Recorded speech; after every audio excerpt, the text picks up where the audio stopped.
J'ai trouvé les textos de ma copine à son ex, j'attends juste son héritage et ensuite je suis à toi. Je n'ai rien dit. J'ai fabriqué un faux avis de faillite et je l'ai laissé sur mon bureau. Elle m'a quitté le lendemain. Ces appels paniqués ont commencé au moment où j'ai posté ma nouvelle maison sur Instagram. Moi, 34 ans, homme, j'ai toujours pensé que le moment de la découverte serait bruyant, un cri, une assiette brisée, une porte qui claque. Au lieu de ça, ce fut le silence. Un silence absolument dévastateur. C'était un mardi. Je travaillais de la maison, synchronisant mes fichiers sur mes différents appareils, quand les messages d'Evelyne sont apparus sur la tablette commune. Elle ne prenait jamais la peine de se déconnecter. Elle envoyait des messages à Brian, son ex, celui qu'elle jurait être un chapitre toxique qu'elle avait refermé. Mon souffle s'est coupé. J'ai lu les derniers échanges, mon cœur se transformant en une pierre froide et lourde dans ma poitrine. J'avais l'impression d'être tombé dans une de ces histoires tordues où la réponse est évidente pour tout le monde, sauf pour la personne qui la vit. Brian, il parle toujours de cet héritage tout le temps. Evelyne, oui. Il veut acheter une maison.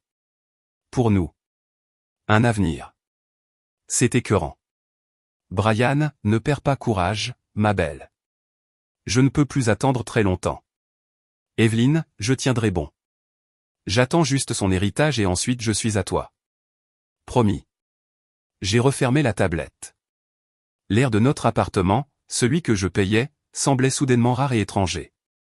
J'ai regardé autour de moi la vie que je pensais que nous construisions, les photos encadrées de nous, souriant en vacances, la stupide machine à café hors de prix qu'elle avait absolument voulu. Tout n'était qu'un décor, une scène pour sa performance. La colère que j'attendais n'est pas venue. Ce qui est venu, c'est une clarté glaçante et absolue. Je n'avais pas affaire à une partenaire qui avait des doutes. J'avais affaire à une stratège, une prédatrice. L'hystérie m'a semblé être un gaspillage d'énergie. Elle avait un plan, alors il m'en fallait un aussi. Pendant les 3 jours suivants, j'ai été le petit ami parfait. Je lui ai préparé le dîner, je lui ai demandé comment s'était passée sa journée.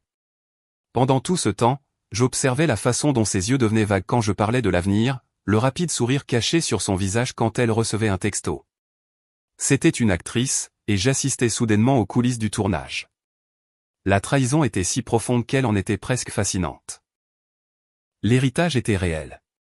Ma grand-mère était décédée 6 mois plus tôt, me laissant une somme qui n'était pas du niveau de Bill Gates, mais qui changeait certainement la vie, assez pour enfin sortir du cycle de la location et acheter une petite maison. J'avais été si excité de le dire à Evelyne, de partager cette fondation avec elle. Elle avait tapé dans ses mains, les yeux grands ouverts avec ce que j'avais pris pour de la joie. Ce n'était que de l'avarice. Mon plan était simple, d'une simplicité trompeuse. Le vendredi matin, j'ai trouvé un modèle d'avis de faillite en ligne. Il avait l'air assez officiel. J'ai passé 20 minutes avec un stylo fin à remplir mon nom, à forger un numéro de dossier, à ajouter l'entête d'un cabinet d'avocats fictif. Je l'ai laissé sur mon bureau, partiellement glissé sous une pile de courriers, mais suffisamment visible pour quiconque fouinerait. Ce soir-là, je suis allé courir longuement. J'avais besoin que le monde ne soit que mes pieds sur le bitume et l'air dans mes poumons. Quand je suis revenu, l'appartement était trop calme. Elle était partie. Sur le comptoir de la cuisine où nous avions l'habitude de nous laisser des mots, il y avait un unique morceau de papier plié. Je suis tellement désolé. Je ne peux plus continuer comme ça. L'instabilité financière est trop de pression pour moi. J'ai besoin d'être seul et de faire le point. Je te souhaite le meilleur. La rapidité de son départ fut la seule chose qui m'a vraiment blessé. Pas de dispute, pas de discussion, juste une sortie nette et tactique maintenant que l'actif en moi était supposément sans valeur. Cela confirmait tout. Je me suis assis par terre dans mon salon vide, sans pleurer, mais sentant l'immense espace résonnant qu'elle avait laissé derrière elle. C'était le moment le plus solitaire de ma vie. Pendant quelques semaines, je n'ai eu aucune nouvelle. J'ai commencé le processus de démêler nos vies, d'emballer ses affaires dans des cartons.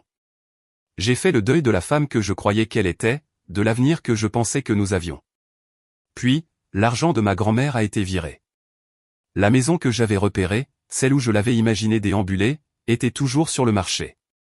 Une modeste maison de 2 chambres avec un porche et un petit jardin en friche. Ce n'était plus notre maison. C'était mon sanctuaire. En tant qu'acheteur comptant, j'ai pu accélérer la vente.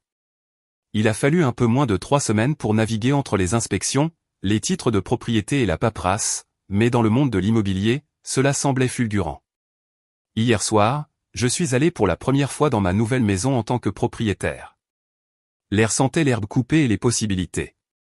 J'ai pris une photo, juste moi, assis sur la marche supérieure du porche, tenant une seule clé. La légende était simple. Nouveau départ. Je n'ai identifié personne. J'ai juste laissé la photo flotter dans l'éther. Ça a pris 7 minutes. L'écran de mon téléphone s'est allumé. Evelyne, appel entrant. J'ai ignoré. Il s'est rallumé. Evelyne. Puis un texto. Puis un autre appel. Puis un appel d'un numéro que je ne reconnaissais pas. J'ai laissé tomber sur la messagerie vocale. C'était Brian. Mon téléphone a vibré sans cesse pendant l'heure qui a suivi, un flot de messages paniqués, confus et de plus en plus en colère. Je n'ai pas répondu. Je me suis juste assis sur mon porche, j'ai bu une gorgée de bière et j'ai regardé le soleil se coucher sur ma nouvelle vie. La tempête était arrivée, pile à l'heure. Mise à jour. Les appels et les textos n'ont pas cessé. Ils sont devenus une sorte de bruit de fond frénétique pendant que je m'occupais de mon déménagement. J'ai sauvegardé les messages vocaux. À leur manière, c'étaient des chefs-d'œuvre de manipulation. Evelyne a commencé avec une confusion mielleuse, et, c'est moi. J'ai vu ton post. Une nouvelle maison? Je ne comprends pas la vie de faillite. Rappelle-moi. Je suis vraiment inquiète pour toi. Ceux de Brian étaient moins subtils, juste une colère gutturale, tu t'es joué d'elle, mec. C'est dégueulasse. Tu crois que tu peux mentir aux gens comme ça? Tu lui dois quelque chose. Rappelle-la et arrange ça. Lui devoir quelque chose à elle? Le culot était à couper le souffle.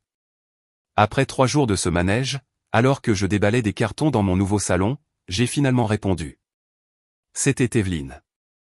Oh mon Dieu, tu vas bien. A-t-elle commencé, le soulagement dans sa voix si faux que c'en était presque comique. J'étais si inquiète.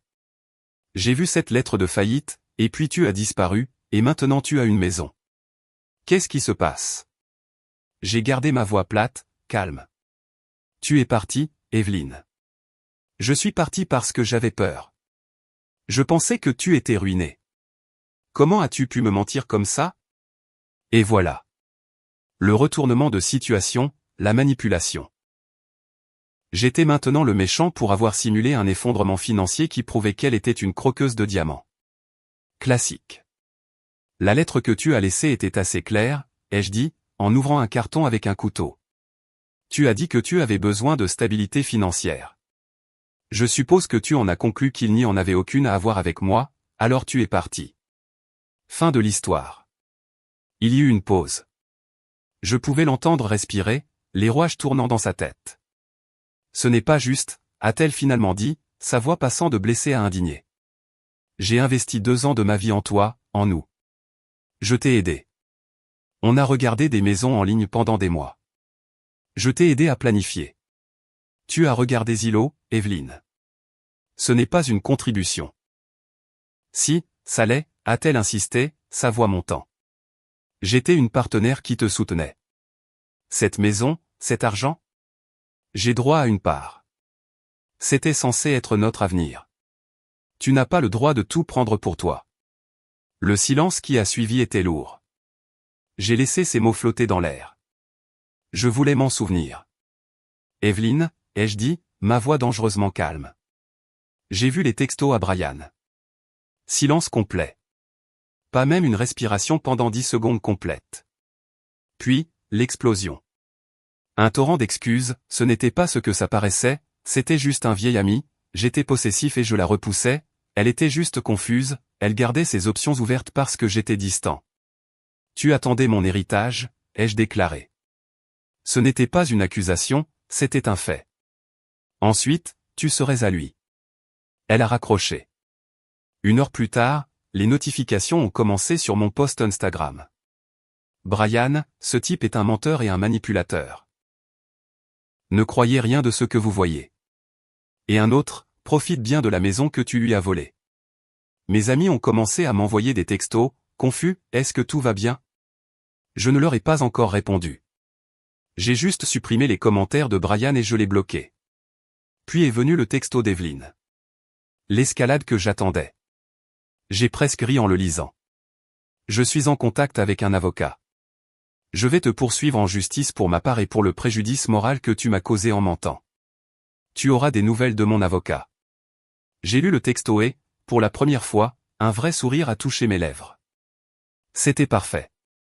Elle était tellement aveuglée par sa propre cupidité qu'elle ne voyait pas le trou qu'elle était en train de creuser.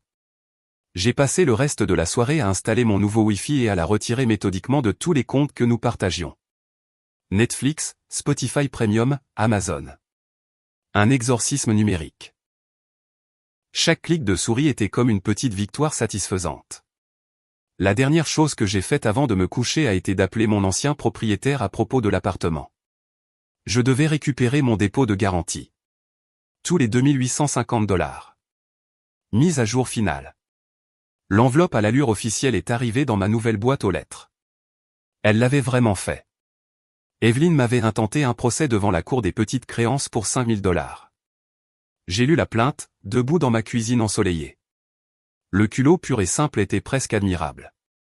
La plainte listait une compensation pour services rendus en planification financière et future, et des dommages émotionnels résultant de pratiques trompeuses et manipulatrices. Elle présentait mon petit test silencieux comme un stratagème malveillant pour me torturer émotionnellement.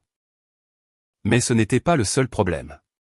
Mon ancien propriétaire m'avait rappelé, la voix lourde d'excuses.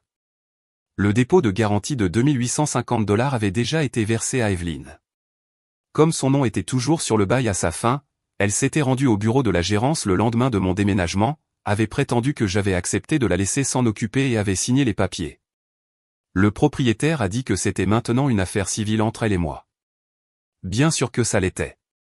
Ma douleur s'était maintenant complètement solidifiée en détermination. Il ne s'agissait plus seulement d'un cœur brisé. Il s'agissait de tenir les gens responsables de leurs actes. Ma réponse fut méthodique. Premièrement, le procès aux petites créances. Je n'avais pas besoin d'un avocat. La vérité était ma meilleure arme. J'ai commencé un dossier. Dedans, j'ai mis une impression de sa note de rupture, puis des impressions des messages textes entre elle et Brian. J'ai surligné les phrases clés. J'attends juste son héritage, et j'ai besoin de stabilité financière. Le récit était clair, et je n'étais que le monteur. Deuxièmement, le dépôt de garantie. J'ai rédigé une lettre de mise en demeure formelle. Elle était polie, professionnelle et totalement inflexible. Elle citait la clause exacte de notre bail concernant la restitution des dépôts et déclarait qu'elle avait 14 jours pour me retourner l'intégralité des $2850 par chèque certifié avant que je n'intente une action en justice distincte contre elle pour vol. Je l'ai envoyé par courrier recommandé et lui en ai envoyé une copie par email pour faire bonne mesure. La véritable confrontation est venue de nulle part. Je quittais mon immeuble de bureau en centre-ville quand j'ai entendu mon nom crié. C'était Brian, qui trottinait vers moi sur la place, son visage un masque de fureur bien pensante. « Il faut qu'on parle », a-t-il dit, entrant directement dans mon espace personnel. Il était plus grand que moi, un acte d'intimidation intentionnel. « Nous n'avons rien à nous dire », ai-je répondu, sans reculer. « Tu vas arranger les choses avec Evelyn. Tu l'as humiliée. Tu es un psychopathe, tu sais ça? Jouer à des jeux comme ça. Le seul jeu, ai-je dit calmement, était celui qu'elle jouait avec moi, pour de l'argent. Il a ricané. Elle a investi des années en toi. Tu lui dois quelque chose. La seule chose que quelqu'un me doive, ai-je dit en le regardant droit dans les yeux, ce sont mes $2850 de dépôt de garantie. Ce que mon ex a pris. Un sourire narquois a joué sur ses lèvres. Il s'est penché, sa voix basse et moqueuse. Elle a dit que tu lui avais dit qu'elle pouvait les garder pour sa peine. Qui crois-tu qu'un propriétaire va croire? Sa réponse m'a tout dit. Non seulement il était au courant, mais il en était fier. Ils avaient coordonné leur histoire. Merci, Brian, ai-je dit, avec une note de gratitude sincère dans ma voix. C'est une perspective très intéressante. Je me suis retourné et je suis parti, le laissant là, confus par mon manque de rage. Dès que je suis arrivé à ma voiture, j'ai sorti mon téléphone et j'ai tapé un email à moi-même, documentant la conversation. Ces mots, la date et l'heure. Brian prétend qu'Evelyn lui a dit que j'avais accepté qu'elle garde le dépôt. Coordination claire et histoire fabriquée. C'était une autre belle petite pièce de mon dossier. Les retombées sociales ont été plus compliquées. Evelyn avait été occupée à tisser son histoire, et moi, l'auteur de tout ce gâchis, j'étais dépeint comme le méchant. J'ai entendu dire qu'elle racontait à tout le monde que j'avais fait une dépression, que j'avais simulé une faillite pour la contrôler, puis que je l'avais mise à la porte. Certaines personnes y ont cru. Mon téléphone est devenu plus silencieux. Ça a piqué, je ne vais pas mentir. Être si complètement réécrit comme le méchant de sa propre histoire est une forme de douleur unique. Mais j'ai fait confiance au processus. La vérité a une façon de sortir. Il faut juste être patient. Mise à jour finale. Le jour de l'audience aux petites créances, je me sentais étrangement calme. C'était une pièce stérile, sans impression, avec un éclairage fluorescent et des chaises usées. Evelyn et Brian étaient déjà là, assis ensemble, chuchotant. Evelyn était habillée de manière professionnelle, comme une femme sur le point d'être profondément lésée. Brian avait juste l'air d'une brute, les bras croisés, me foudroyant du regard. Il se croyait dans un épisode d'une série judiciaire où l'argument le plus émouvant l'emporte. Evelyn a commencé. Elle a prononcé un discours larmoyant et passionné sur ma tromperie et le bilan psychologique que cela lui avait infligé. Elle a parlé de l'avenir que je lui avais volé. C'était une performance convaincante. Puis ce fut mon tour. Je n'ai pas fait de discours. J'ai juste présenté mes preuves. J'ai guidé la juge, étape par étape. Pièce à conviction A, ai-je dit, en plaçant l'impression de sa note de rupture sur le banc de la juge. Les propres mots d'Evelyn, déclarant qu'elle partait en raison d'une instabilité financière, le lendemain du jour où elle a cru que j'avais fait faillite. Pièce à conviction B, ai-je continué, sont les messages textes entre Evelyn et Monsieur Shaw de la semaine précédente. J'en ai lu un à voix haute dans la pièce silencieuse. J'attends juste son héritage et ensuite je suis à toi. La juge, une femme pragmatique et directe dans la soixantaine, a lentement levé les yeux du papier et a regardé Evelyn. Pour la première fois, le sang-froid d'Evelyn s'est fissuré. Et la pièce à conviction C est une chronologie montrant qu'Evelyn a quitté mon appartement le 10 mai, et que l'héritage en question n'a été viré sur mon compte bancaire que début juin, des semaines plus tard. La juge n'a pas eu besoin de beaucoup plus. Elle a rejeté la plainte d'Evelyn avec des pans. Sa voix était tranchante, « Mademoiselle est, votre demande est non seulement sans fondement, mais elle est audacieuse. Chercher une compensation pour un partenariat que vous aviez clairement l'intention d'escroquer est un abus du temps de ce tribunal. » Puis elle s'est tournée vers ma contre-poursuite pour le dépôt de garantie. Evelyn a répété le mensonge, affirmant que je lui avais dit qu'elle pouvait l'avoir. La juge a regardé Brian. « Monsieur Shaw, étiez-vous au courant de cet arrangement ?» Brian, essayant d'avoir l'air serviable, a hoché la tête. « Ouais, elle m'a dit qu'il avait dit qu'elle pouvait l'avoir. » La juge s'est penchée en avant. « Donc, votre témoignage est que vous saviez qu'elle prenait l'intégralité du dépôt sur la base d'un accord verbal ?»« Ouais, a-t-il dit en bombant le torse. J'ai alors été autorisé à témoigner sur ma conversation avec lui devant mon bureau, en présentant mes notes horodatées. J'ai expliqué comment il avait essayé de m'intimider et m'avait raconté avec suffisance leur histoire. La contradiction entre sa confiance agressive avec moi et son jeu de petit ami serviable au tribunal était flagrante. La juge l'a vu instantanément.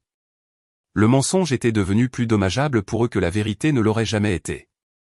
Elle a statué en ma faveur, ordonnant à Evelyn de me payer l'intégralité des $2850, plus mes frais de justice. À l'extérieur de la salle d'audience, leurs chuchotements feutrés ont éclaté en une dispute furieuse et sifflante.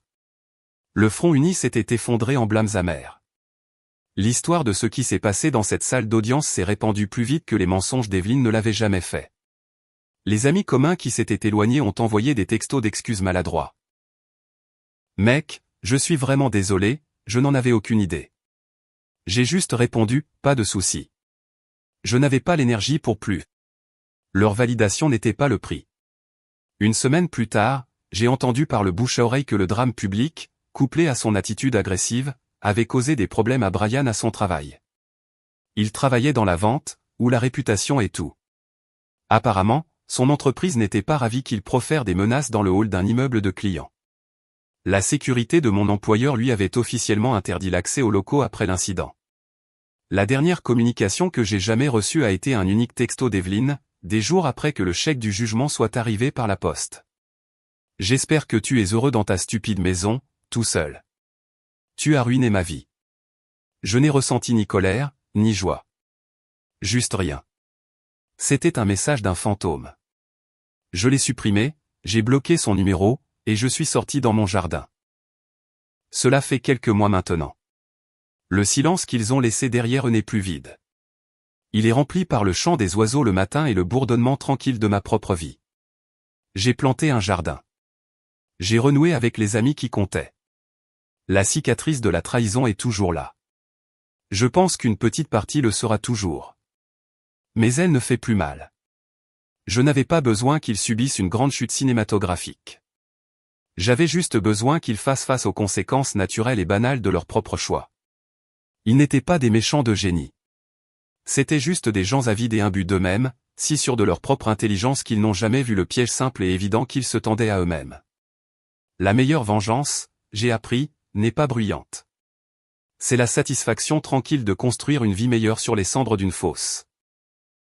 C'est de s'asseoir sur son propre porche, dans une maison que l'on a méritée, en sachant que l'on a géré le pire avec un cœur calme et un esprit clair. Ils n'ont pas ruiné ma vie. Ils ont juste ouvert la voie pour que ma vraie vie commence.